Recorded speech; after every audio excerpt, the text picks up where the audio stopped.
Hello and welcome to our fifth and last conversation based on our unpacking on publication Insurgent Feminisms, Writing War, published by Daraja Press. Joining today's conversation are writers that were published in our anthology, Samina Najmi, Beverly Parayno, and we have Ubah Cristina Ali Farah, who will be joining us in a few moments. Thank you for being here. We are super excited to have this conversation with you, which is titled In Love and War, Collective Memory and the Self.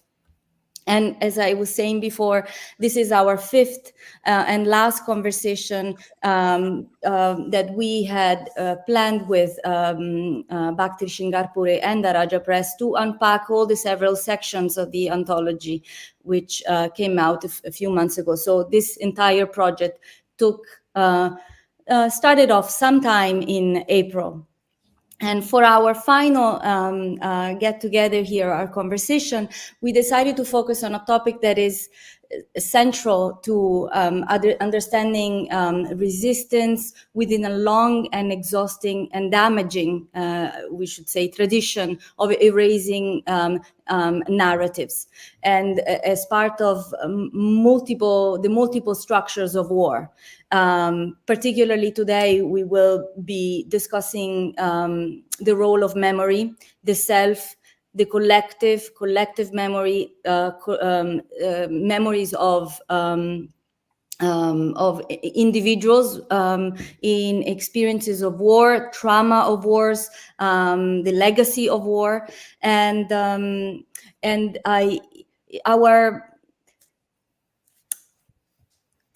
our writers today have published with us and taken different directions in reflecting and writing and reconstructive memory. And today, the first question that I would like to dive with you is in and around the concept of memoricide. We see this process of memoricide as designed to invade every aspect of life, especially in war, in the aftermath of war. We see it in the architecture of spaces, in deliberate changes of the names of streets and roads and monuments, that over time we no longer recognize the origin of what they were named, because those names are erased. And also we see it today, especially as we speak. Every day we've been seeing it live on social media and in TV, the destruction of institutions which carry our memories, archives, monuments, universities, libraries that carry tongues and the eyes of our generations. And so we also should consider that trauma is another aspect of another force that erases memory. Of course, there's something else to be said, and here is Ubah with us. Hello, Ubah, welcome. Hello. Sorry for being so late. Yeah, it's no just worries. I have a technical problem, so sorry. The other day everything was working, and today, yeah. It happens. It happens. So we are so glad that you were able to join us. I was just trying to introduce the first question on memories, acts of memoricide. And so one last piece of my reflection is about the fact that, of course, it is also true within this context that memory cannot be forced out of a person, that literally any dispossessed cannot be robbed of the body of memory that they carry. And so Beverly, Victory Joe is a tribute and a deliberate memory flight into your family story after the occupation of Japanese army in the Philippines. It is your attempt to connect and retrieve with a story of war that seemed so far away, but very close to your father. And in your intro, you write that the story is also for your nieces and nephews, the next generation, who are even further removed from our family history than I am. And Samina, Ring in the New, which is a story of displacement, of horror, of resistance and resilience of your family caught in the periods of the massacres of Bihari people in 1971 and the horrific killing of Bengalis under the name of Operation Searchlight by the Pakistan Army. In your afterword, you talk about collective amnesia and the importance of resisting it. You say, and I'm quoting, individual lives, however broken, have a way of defying historical obliteration. And Ubah, in our conversation together, which was published in Insurgent Feminisms, you talk about stories that have the power to obliterate time and miles that separated you from people you had to leave behind in Mogadishu. So my question to all of you today, my first question for all of you today is as writers with a commitment to retrieving memories from a colonial past and from war, against brutality and forgetfulness, how do you place yourself within this task, which is, a very loaded task? So we can I ask you to reflect on this and think out loud with us. Well, I can start by saying that I've been a reluctant memoirist, and it's precisely because of the things that you were just saying, the pain of going back, and also sometimes it feels like a self-indulgence, given the privileges of my present situation. So my way has been to, so I should say, I've kind of stumbled into it as I stumble into a lot of things, So the Asian American Literary Review was doing a special issue on the 10th anniversary of 9/11, and I was asked to write something for that. And I knew that kind of writing had to be personal, that I couldn't do my usual scholarly meta, that there was no meta narrative, obviously, right? So that's how it began. So it was 2011. But since then, whether it's Ring in the New, which I wrote in 2014 for Warscapes, or, more recently about my time in Gaza, or anything else, I guess the way I come to it is, I start out with some small thread that tethers me to a larger history, and I see that a lot in Insurgent Feminisms. I love that, and how we're doing that is, of course, a very feminist methodology, if we think about it in that way. And then the other thing has been that I've discovered that research is memoir's best friend, in some ways. So, and we can talk maybe later about why do it when it's so difficult and so exhausting, Yes. But those are some of the ways, just in terms of situating myself, in terms of this very difficult work, as you were saying. Yeah. Thank you. Absolutely. Yeah. Yeah. And I think the indulgence part, I think that's it's a very honest way of thinking about this, because how do we position the self within collective memory it is a delicate position to take as a writer. Absolutely.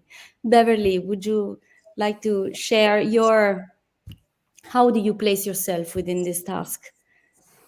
Yes. First, I just want to say thank you so much to Bhakti and Varuska for this publication. I actually wrote my story, Victory Joe. Oh my gosh, I think it was maybe back in 2011 or so,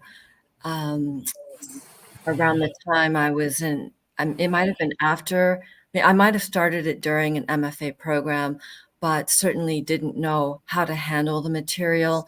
The initial drafts were really all over the place.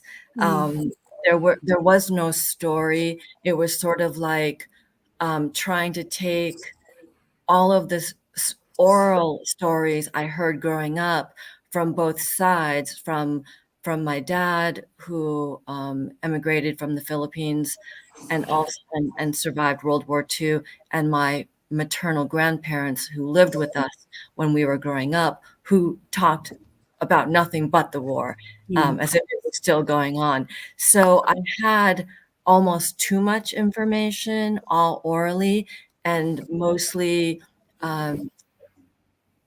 received as a child. And so as an adult writer, it just got dumped onto the page with no clear narrative. And so, I drove people crazy in workshops. They were like, what is this? What do you want me to do with this? So it took a long time to figure out how to tell this story. But honestly, I don't, at my role, before I go on with my role, I wanted to say, once I finally did figure out how to write the story, here I had this story about World War II and the liberation from Japanese occupation, told by the viewpoint of my paternal grandmother, who did pass away shortly after the war.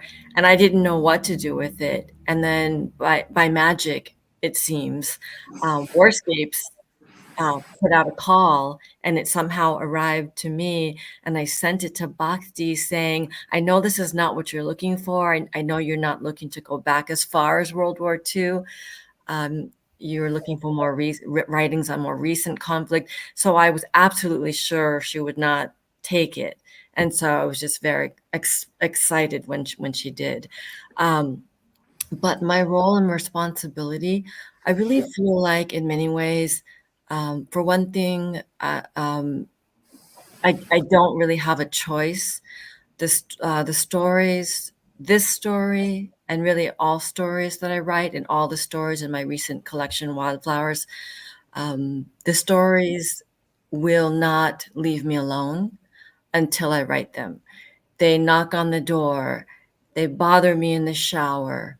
They interrupt me while I'm driving. So I have to write them. They won't allow me to not write them. So that's one thing. And I'm actually grateful for that process. It's not an annoyance. It's like, thank you for reminding me. And I also feel a great responsibility as the writer in the family, because if I don't write it, nobody will. There are no other writers in my family. I'm the only one. My siblings have great musical talent, of which I have zero. But if I don't write it, it will not exist in written form. Mhm. Mhm. And then, as you were speaking, right, you said, right, it knocks on the door. What to do with them? How to put them together? Right. It really reminds me of something that as I was, reflecting a little more before our conversation. One sentence that I read in Marmole's Leslie Silko, who said, if I can remember, I can understand it. That through this process of retrieving memory, and even the process of putting it together, as you said, with this desire that doesn't go away, this necessity that doesn't go away, then you start to put pieces together, and a larger understanding comes along as well. So this is really a beautiful process in itself, a transformation in some ways. And Absolutely. yeah, Ubah, so what has this, in your Madre Piccola novel, it is in some ways also, that novel kind of a novel that retrieves a little bit of also of your personal experience, but of course it is also this launching into a collective memory. So how do you see yourself, your story, in connection to the larger collective, the larger body of collective stories that you carry and you carried with you, and that were in some ways this link between you and the place you left behind, Mogadishu, and all the people that you left behind? Thank you so much, Veruska. I'm so happy to be with you, and also for imagining all this beautiful, meeting together. And I think that reading your question, I love this idea of this kind of danger of um, connected with memory. And I was especially reflecting also, Beverly, you were talking about the storytelling and the importance of and the responsibility as well to retrieve these stories and to be able to retell these stories. And my obsession has always been about language, because I grew up as all of us bilingual, and so for me the obsession was also about the memory of the language. So how can we talk about war? How can we talk about violence? And particularly when I was still living in Italy, um, I was working as a translator for the refugee, people that were just asking asylum seekers, basically. And it was very interesting because I was working as a volunteer in an Italian school for refugees, and basically telling a lot of story. All the people that were attending the school were very young, so they didn't have the memory that I had about the city where I grew up, Issue, no? They had a very different memory.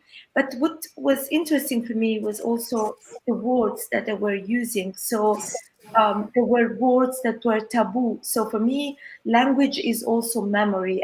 Sometimes they wouldn't use, I always say this word, civil war in Somali is dagal kasukay, that basically means a war among intimates.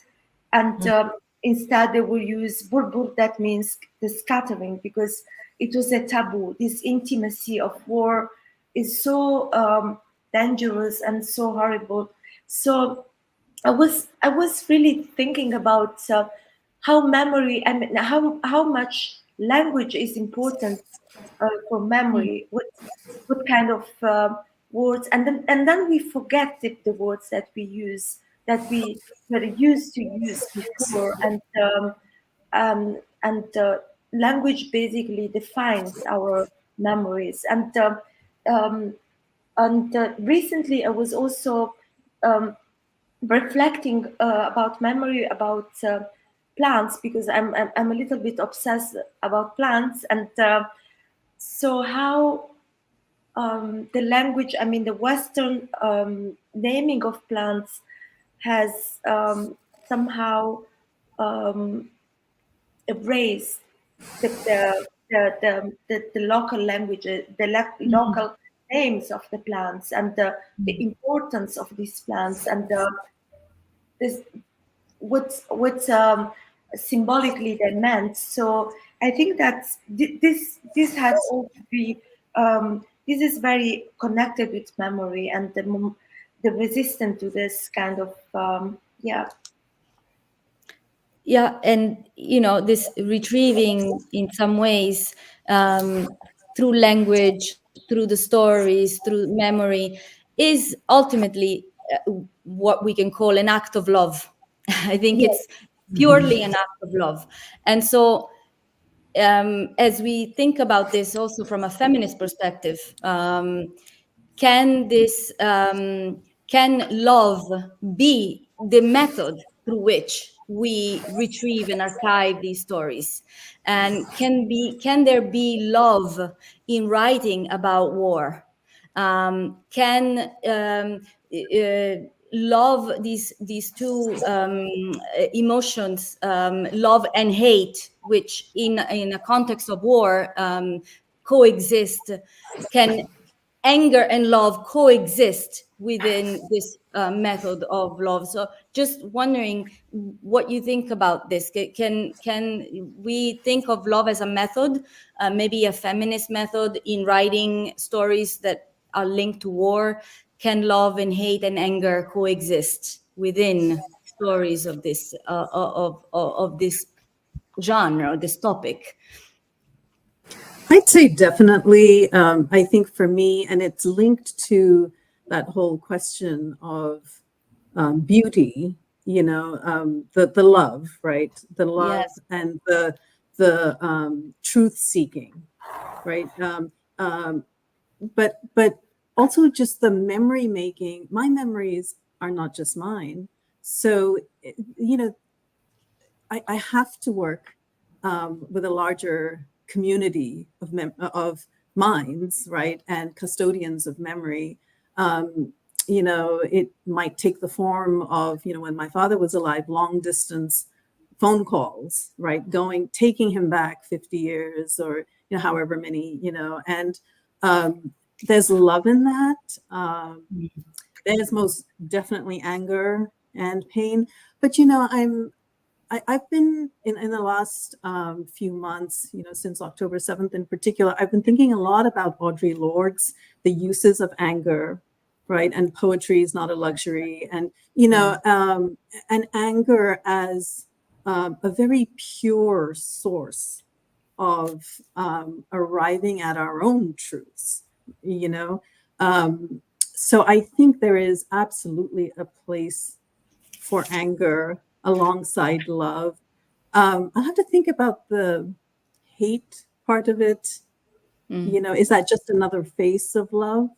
I'm going to need to sit with that for a little bit. Yeah, absolutely. Yes, absolutely. And as in a way, anger as a source, that one can Yeah, tap into. Yeah, yeah, absolutely. a wellspring. Yes. Yeah, yes. And don't know, since you mentioned it, Samina, when I shared a few thoughts with you via email about beauty, right, with beauty in the sense of this search for truth. And I shared, and I'm going to share with our viewers today, that sentence that I read in Claudia Rankin's work Citizen and American Lyric, which comes from James Baldwin, where he says, this endless struggle to achieve and reveal and confirm human identity, human authority, contains, for all its horror, something very beautiful. And so this, again, it brings up this idea, the coexistence of the horror of that is part of this, confirming a human identity, making oneself human in front of others who are oppressing us, who are annihilating us. There's something very beautiful that can be caught, and the writer is the person who can catch this beauty, right? And just wondering if we can reflect together on this particular thought around beauty, and if anyone wants to pick up also on the question about love, how does beauty enter into this work of writing against forgetfulness? Is it found in release? Is it in giving voice? Is it in a projection towards others? Some of you have already, made this kind of reflection, this connection. Is in collective struggle? Is it a ceremonial chant? In harmony or dissonance of sound or image? Where do we find this? Where do you find it as a writer? If you want to reflect with us on I can go. this. Yeah, Beverly, thank you. So, yeah, I think I love the question. I love all the questions. Thank you for putting together so many thoughtful questions. that really got me thinking very deeply.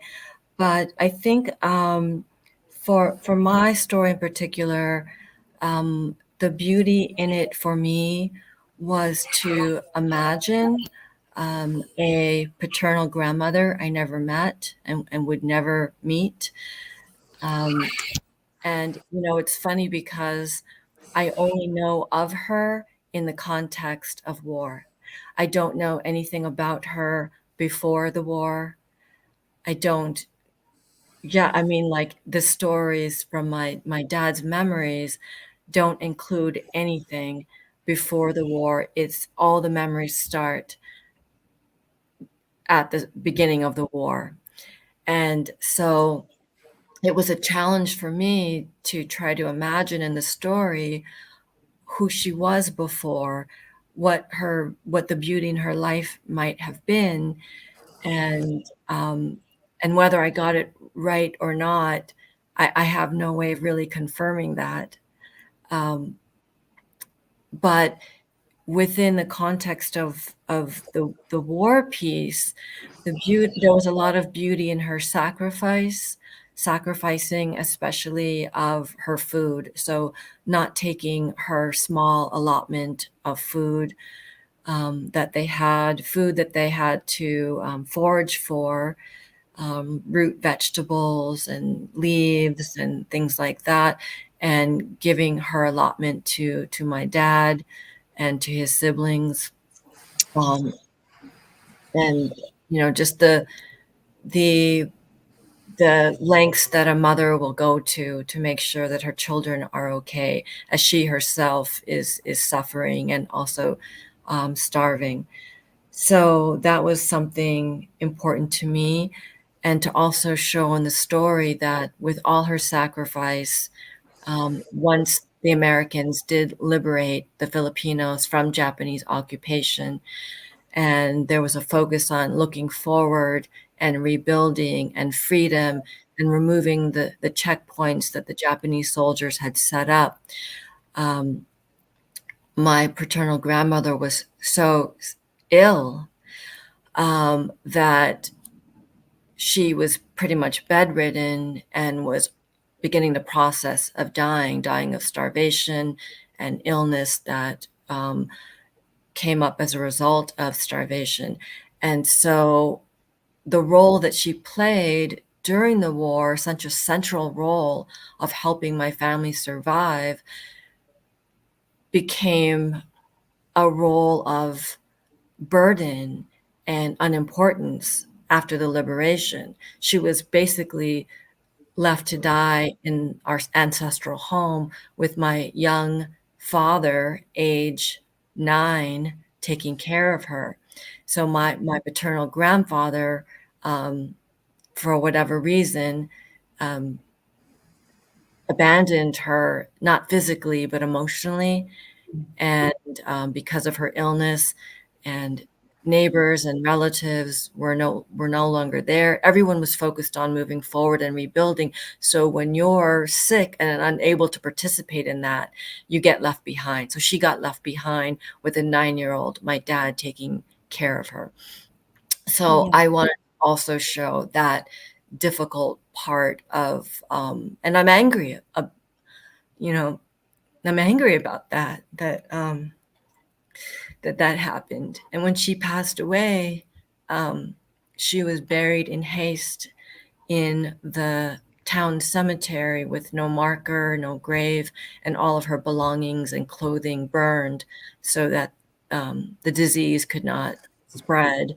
So, there's so much beauty in what she did. And then I harbor a lot of anger of how she was treated in the end. Yeah. And you told us at the beginning that your memory, so the memory of your father, of your grandmother, and the stories are always linked to the period of war. This is right. This it really gives us a glimpse, right, to the long-lasting trauma and the long-lasting crack that war has in the timeline of not one generation, but 2 or 3 generations of people. Right. Yeah. And I would like to say that I was not in World War II. I am too young to have been in World War II. I've never experienced war directly. So everything I'm talking about are secondhand memories. These are secondhand memories that have become my memories. They have become part of my memories. I am very emotional talking about war. I feel pain talking about war. And so it is intergenerational. Yeah. The pain does not go away. Yeah. And Yeah. yet, Beverly, if I may say, you're transmuting that pain into beauty, which is That's arguably the highest purpose of art. Mhm. absolutely. Absolutely. Yeah. And I loved what Ubah you were saying about language, right? Because that's our tool, right? To arrive at that aesthetic kind of fulfillment in our writing. Yeah. Thank you And so much, yeah. Samina, because this thing that you were saying about is not only our memory and the story, Beverly, that you were saying. I was thinking about what they call past memory. You know, that's often I was. I mean, I grew up. Mogadishu was a safe place until the last years, and I had my first child when I was very young, and he was born during the war, and then he grew up in Rome, and then I traveled. I mean, I worked, and over the years, I have been thinking a lot how much we transmit of our trauma and the violence that we, I mean, had. We have seen to the kids and through the body, even though we don't say and we don't talk about that. And then, so this is also really my idea of working on this about language, but memory, but language of the body as well as women. For us is very, this is something important that happens, even though we are not very aware of that. So yeah, when we were talking, I was thinking about this idea really of the transmission of a balance that perhaps through generations that perhaps didn't witness it personally in their body.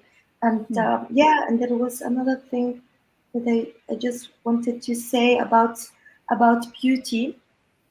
Maybe it's not important, maybe it's not relevant, but because I think that is very important in a way. So I had the opportunity to go back to Mogadishu very recently after 30 years and working with young women and of a very young generation. And we had to work on oral history for peace building and doing this kind of writing workshop.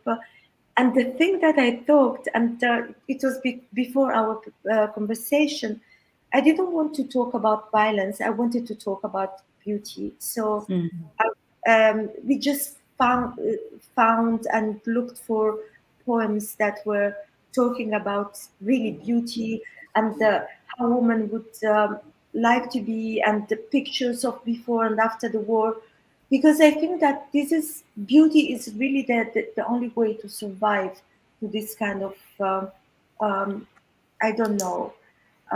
Yeah, so maybe I'm saying it in a very banal way, but yeah, that's what I was thinking, because at the beginning I was like, oh, you have to do this oral history for peace building, and then I faced this young woman, and I was thinking they are young women, they just want to talk about beautiful things and how they would like to look, and I don't know, and yeah, so finding poems about beauty and these kind of things. I think that it's very it's very warming and important when we are in war times to talk about these things, because otherwise we always talk about grief, death, and especially for young people, is not. It's very difficult to talk all the time about these things. Yeah. Yeah, I Yeah, couldn't agree with you more. And I was really happy, that you posed this question. And as Beverly was saying, they're just incredible questions that make us really think deeply about ourselves, really. But I'm never just a writer. I'm also other things, including an educator, right? So I think it's really important when we teach this kind of literature to keep sight of the beauty that these writers are creating. Again, the transmuting that intergenerational trauma, or the personal trauma or the pain, the suffering, transmuting that into a work of art is an enormous contribution to our lives, right? So I totally agree. It's just really important to keep sight of it. yeah, and how beauty in this context restores the senses that are, slowly destroyed with acts of violence, witnessing violence. And so the moment of experiencing beauty or expressing it, either way, allows to restore those senses that somehow would go dormant, or that we would not be able to, one person would not be able to connect with. And so it restores you as a human being. And it's really, really, I think, actually, Ubah, I think you really brought an important point here, that it helps us to continue to think about the presence of beauty within stories of war, and the role of the writer, and what it does to us, the readers, going through this. And as we are discussing how Bhakti and I, in some ways, put together our Insurgent Feminisms collection, we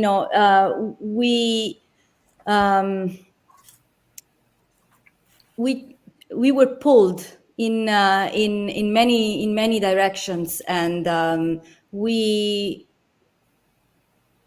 always felt that one thing that pulled the texts into us, towards us, was exactly the experience of beauty when we read these pieces, and that's one method for bringing the pieces together. They became somewhat, they gave us that truth that we look for, right? In music, in experiencing, when we experience art.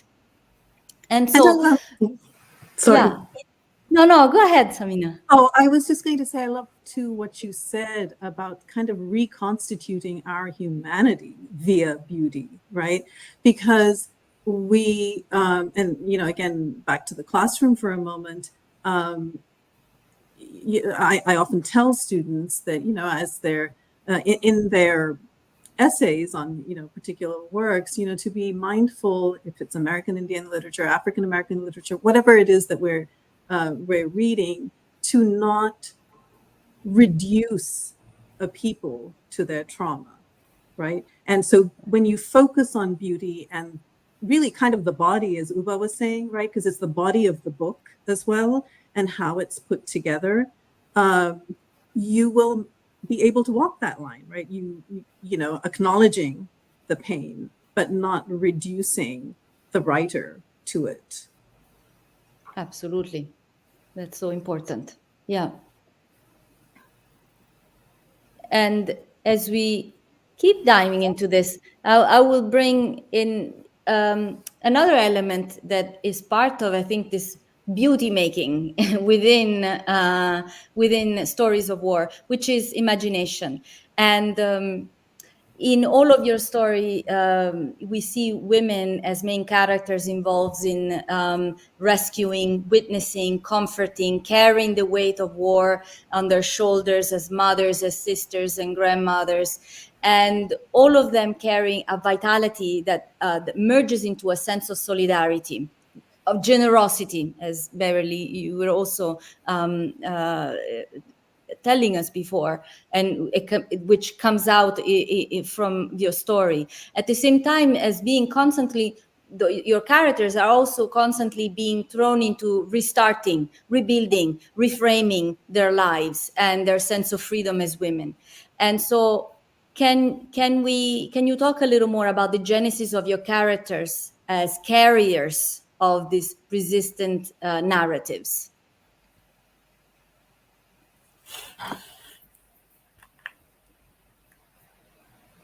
Maybe Ubah. Yeah, no, I just Yeah. wanted Beverly because she didn't talk. Yeah, but I think that this idea of imagination, or maybe I don't know, it makes sense, imagery in a way, because I was really thinking when I was talking about, I was thinking about post memory and how we resist in a different place, and also, I mean, in a place that it's very where the war is going on, and is the imagery really. I mean, the imagery, especially when we are in exile, it allows us to redefine things and to find the how words, because this is why I was starting about talking about language, because it is true that language has different words for different things, but it is also true that imagery is has somehow a universal power. So if I tell you a story about I don't know, the commander of the river, this guy that is in Rome, but and it is based on a Somali folk tale, and it talks to everybody. So this is the importance, I think, of as human beings. There is this thing of empathy, and we find perhaps we use different elements, but at the end of the day, we look for the same solutions. This is what I think, and this is I think that great literature is great as much as it can be particular as universal, because we use our sources, our cultural sources, but at the same time um, showing that they are universal. I mean, the meaning of the stories are always the same. Maybe they are a little bit different.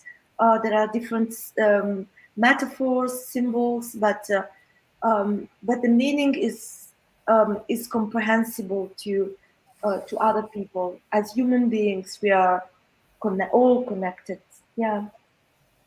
Yeah, this that imagination brings yet another memory to someone else, and the memory brings new elements of imagination as well. Yeah.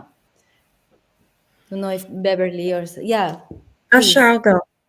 Yeah. So I think another question I love, I had to rely quite a bit on imagination for this particular story. I'm a fiction writer, and we're always using our imagination, but I really had to really stretch with this one because, like I said, I never knew my grandmother.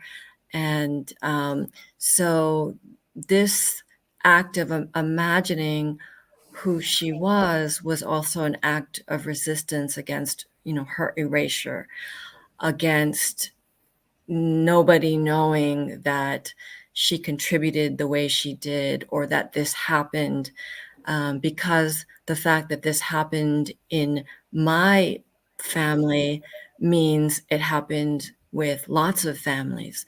And so by really examining the life of one individual, one woman, my paternal grandmother, I think there's a universality in that. It's not just what happened to my family. My family is not the only family that suffered World War II, Japanese occupation.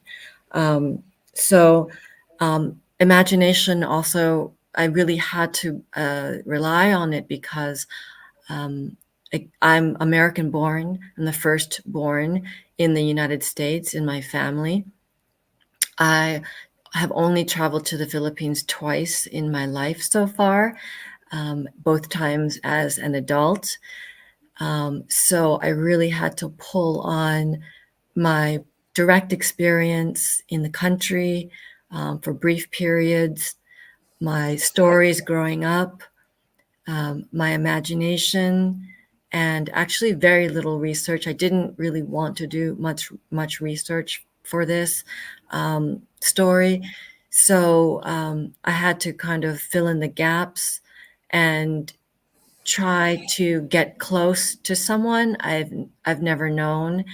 And I also want to say that the imagination also liberated me in a lot of ways, because I had been carrying the story around solo in my mind, in my heart, in my body. And writing this story gave me a place to put it physically on the page. And so now I, as a writer, and the page, we can share the burden of the story, and whoever reads it can participate in that. And so I think that that really helped as well, is knowing that if I'm not thinking about it every day, it's living and breathing in a story. It's a thing. It's a physical piece that is helping me carry that burden. And what an act of generosity as well, acting that role, that you're following, I guess I want to say, in the lineage, in the footsteps of your grandmother, by giving this feeding your nephews and nieces with the story, which gives them food for their own imagination. And this is an act of love and generosity, and it's very beautiful. And I know Samina has already underlined this before, but again, this idea of physically also going through this particular moment of trying to reimagine the pain and the story itself is an act of generosity in itself. Yeah, it took me a while to arrive at an understanding of the ethical dimensions of imagination. It really has that kind of ethical, there's an ethical imperative behind making the effort to imagine, to see, first of all, and then to imagine. It's what Ubah was saying about empathy. How else do we arrive at empathy? I also really like what, Beverly, you were saying about, freeing you, the imagination does. And I don't write fiction, it's creative nonfiction.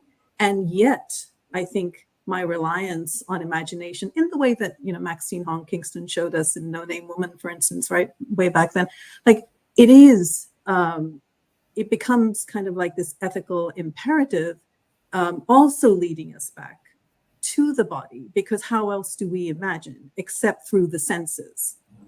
I'm putting myself in the place of somebody whose experience I'm trying to do justice to on the page, but I can really only approach it, access it via my own senses. Yeah, and and the act of this, of initiating, or even allowing this, these senses to go and build our sense of imagination, demonstrates to us this ability to exercise a sense of freedom.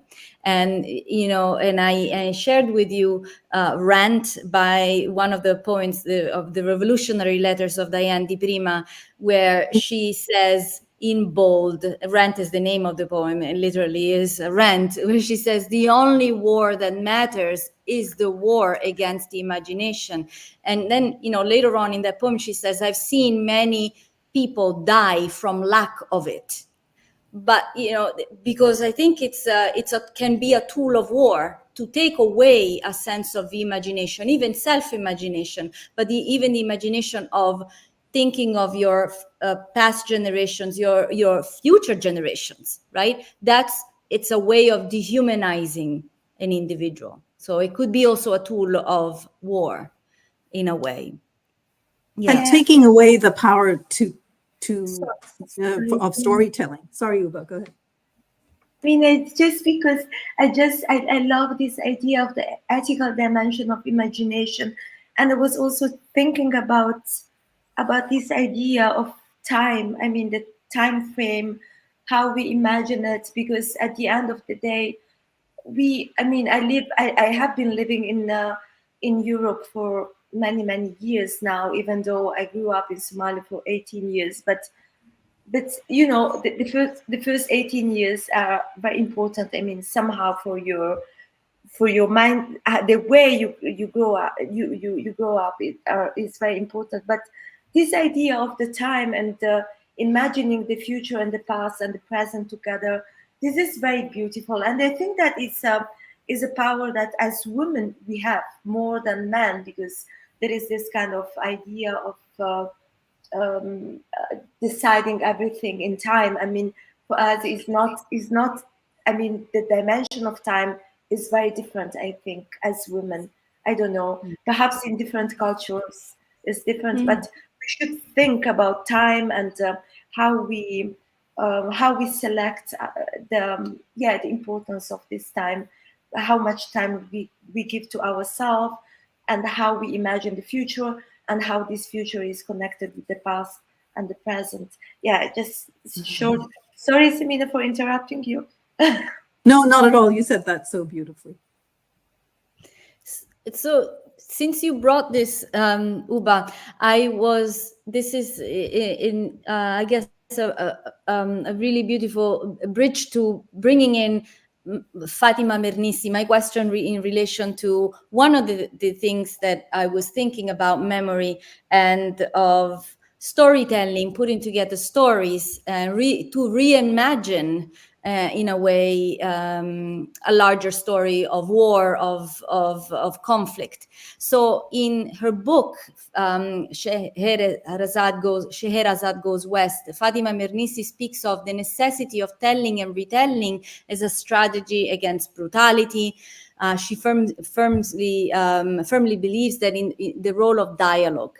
And for Mernissi, Scheherazade demonstrates that telling and retelling requires control over vast information of knowledge, because Scheherazade knows about poetry, about medicine, she knows about history, philosophy, maxims and sayings, and these parts of her knowledge are all coming together to give the stories that, you know, for her own survival, and not only hers.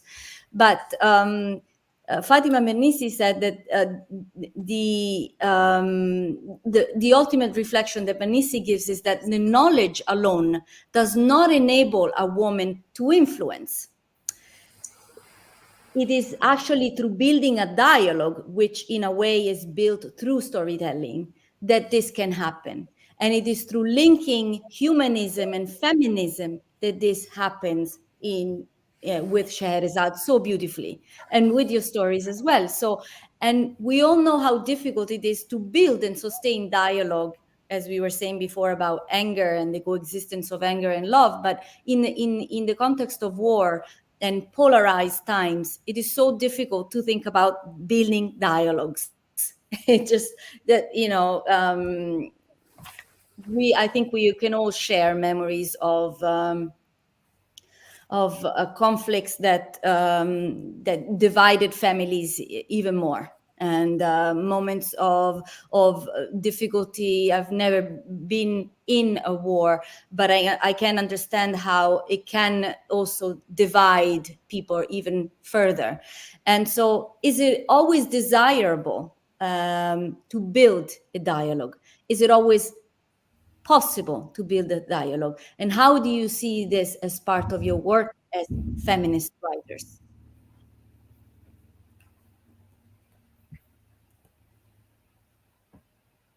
I can start. Thank you, Beverly. So I do have in my story collection Wildflowers, including the story Victory Joe, all the narrators are women. And when I can say it's on the one hand, it's a conscious choice. On the other hand, it's just who I start writing about when I write. And so all of them are facing some kind of struggle, some kind of conflict. And I think, and I hope that beyond the page, beyond the stories in the book, that they do move toward hope and peace, and maybe even some resolution, even if they don't within the context of the story. Victory Joe, of the story about World War II Philippines, is probably I guess I'd say the more bleakest of the stories in the collection. But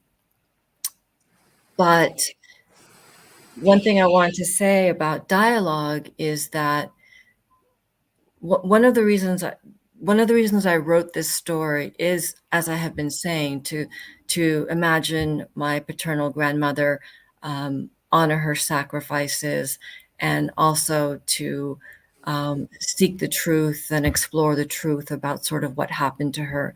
But there's actually even a deeper motivation beyond that, underneath that, I suppose, which is, so my father growing up was a very, he's not now, he's in his 90s, he's totally different now, but growing up, he was very short-tempered, he was violent, he was physically abusive, he was verbally abusive. I think he probably had some kind of, undiagnosed PTSD back then. There weren't the kind of resources that there are now, especially for new immigrants. So as an adult writer, part of the reason I wrote this story was to try to understand how he became who he became as my violent father. And part of that is his experience growing up during the war. The war started when he was 6, and then the liberation happened when he was 9. So part of writing the story was trying to understand what he had to endure, the food insecurity, the starvation, the fear, the hiding, losing family members, what he had to endure as a child, that contributed to who he became as an adult. So just wanted to give that perspective. And so that has opened up a dialogue in my family, and a very painful dialogue, as you can imagine. Yeah, absolutely. Yeah. But what a way, because we could easily see this, right? This breaking a relationship, right? This creating two polarized directions.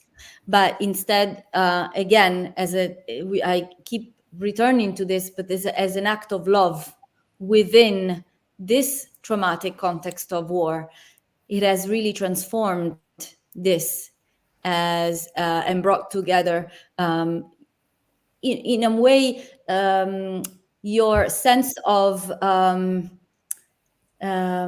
retrieving that responsibility, that role that we were talking about before. What do we do with this memory, and how do we use it, and how can we make it part of a transformation in some sense, and that yeah, and absolutely here the dialogue is quite evident. Yeah. Samina, I don't know if you would like to share a few thoughts on that. This, how do we do we look for building a dialogue? Is it possible?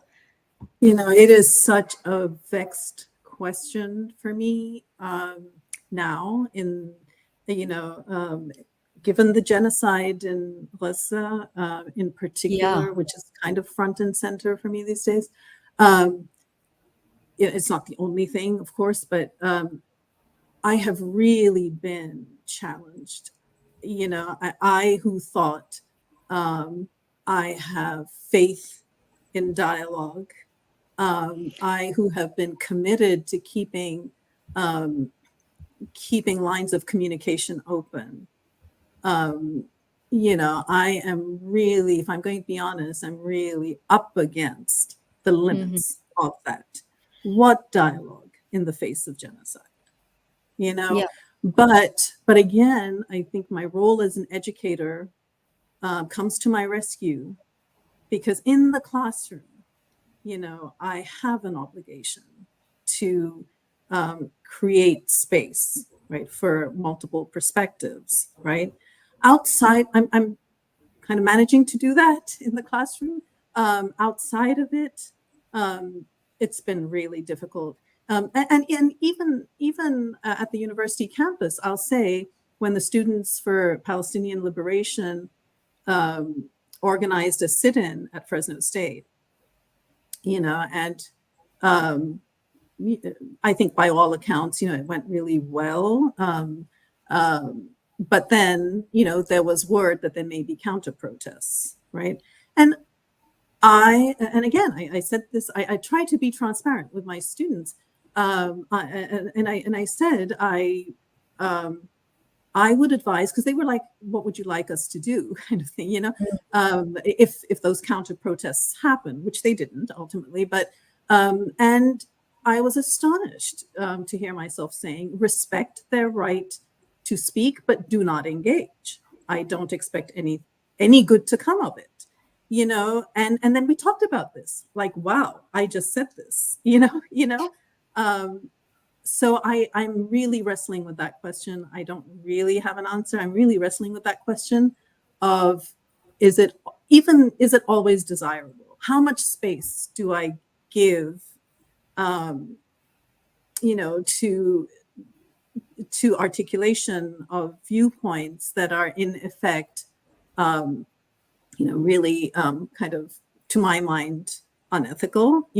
I was able to walk that line, in those first years, after Trump, and, it was pretty difficult, right? But we were trying to keep the dialogue going, and I think I was able to do that. We'll see where I land with this now, but my students come to my rescue. Yeah, no, I share that as a professor. I feel also that these are challenging times, and also in the U.S.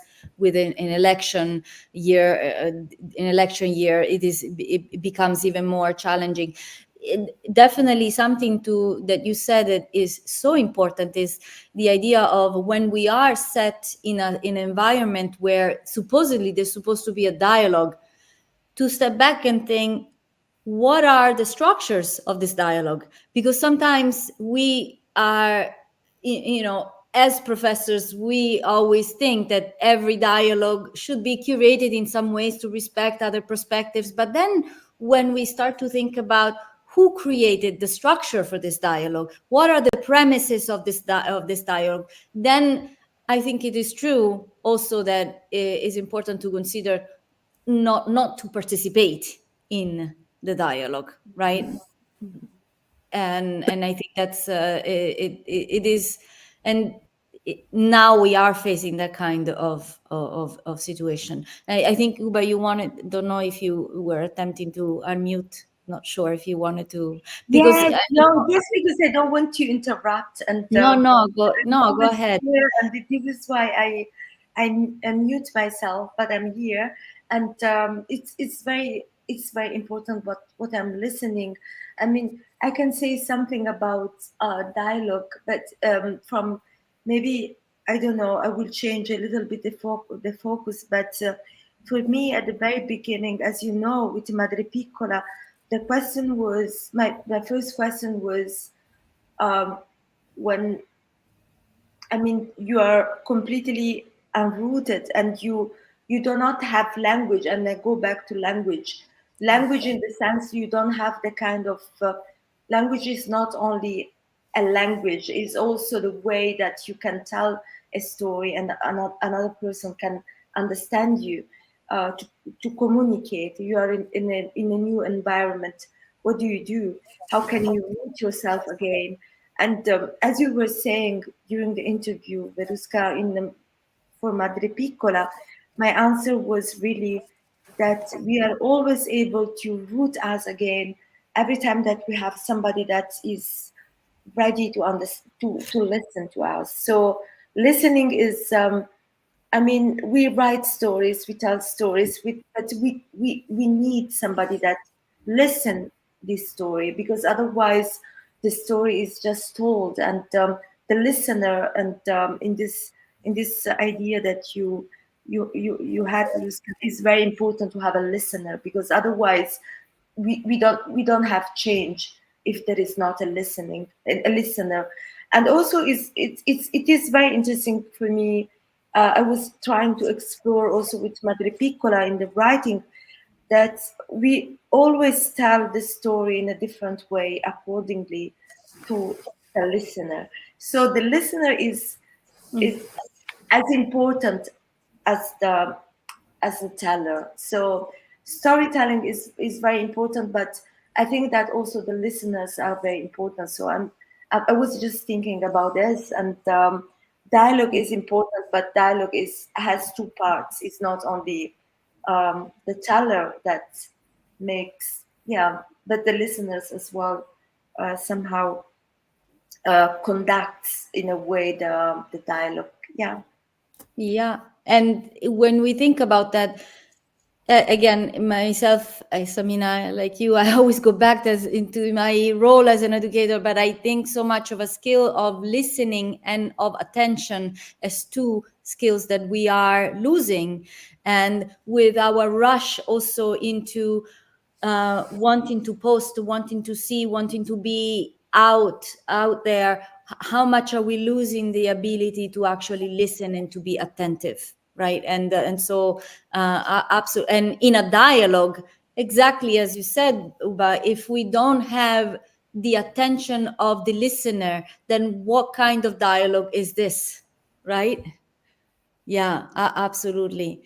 I want to thank all of you. We are reaching kind of the end of our time for the conversation. I want to thank all of you for participating in this final conversation linked to unpacking insurgent feminisms. And let me also take this opportunity to thank Daraja Press for supporting all our efforts, the Radical Books Collective for being the magic carpet and the well of solidarity for the events that took place in the span of 3 months, for Bhakti Shingarpure, a source that keeps giving and giving, as we all know. And thank you so much, Bhakti, for all the works seen and unseen that you do every day. And I also great thank you to all the contributors today, Beverly, Samina, Ubah, and all the contributors to our Insurgent Feminisms and beyond, who have been part of this publication. Thank you very much. Thank you. Thank you. Thank you. Thank you.